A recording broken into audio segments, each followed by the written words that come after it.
this is the basics of the Keiser circuit, working on positionings and the functioning of the machines. This is the standing multi-hip.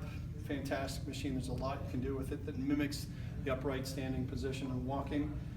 First thing to adjust is the foot pad. You can tilt it back and then shift it up and forward. The height you're going for when you're doing this is when you stand on it, the knee, the crease of the knee should be below the bottom part of this pad.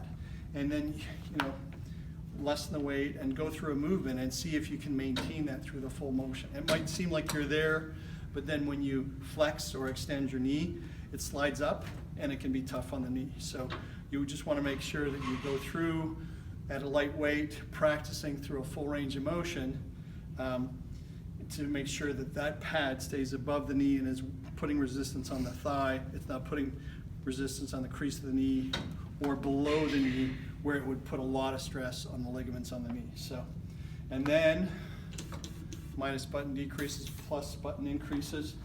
I see a lot of people on this and there's a lot of weight.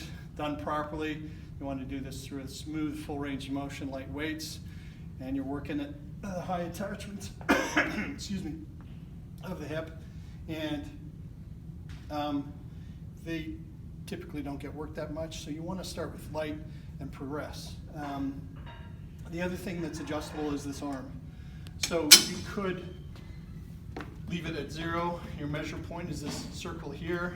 If you leave it at 0, when you come forwards, it just limits your range of motion with resistance. This could have resistance all the way back here, and you're getting some flexion from an extended position that just increases your range of motion. So a lot of times I try and put it at a 4, do my exercises for one side, and then do the other exercises, the other side exercises at the other 4. 6 different exercises you can do on this, and you can play with versions of it. But you can work the inner thigh. Great way to work the inner thigh because you're standing and that's how you typically use it with walking at the end of a stride. So leg is on the outside of the pad, and then you're bringing it towards the midline, and then you bring it back up. Nice and controlled, shortening and lengthening. Okay, that's inner and outer, or inner thigh. And then have your feet pointing straight ahead on the outside edges of the pad. Take the other leg, cross over, put the pad on the outside part of the thigh, bring it to your midline of your body, and then push out from there and bring it back to your midline. Out and back. And that's working outer thigh and butt, the abductors. Okay, so inner and outer thigh you're working. And then turn your body 90 degrees. The center, there's a little dot in the frame. That's about where your instep should be, and it should be on the inside edge of the foot plate. And then you can put your leg in front of that, and keeping the knee relatively straight through the full range of motion. Start from in line with the other leg and bring it back, and that's working hip extension. Try not to extend your back to go further. Just try and use the thigh and the hip to extend back. There's hip extension. And then if you bend the knee and keep the knee bent as you extend the hip, you're going to feel that more in the hamstring. Okay, so leg straight, more in the butt. Leg bent at the knee, you're going to feel that more in the upper part of the hamstring. Really good way to isolate that area. And then turn around. Now the pad is behind, or your leg is behind the pad.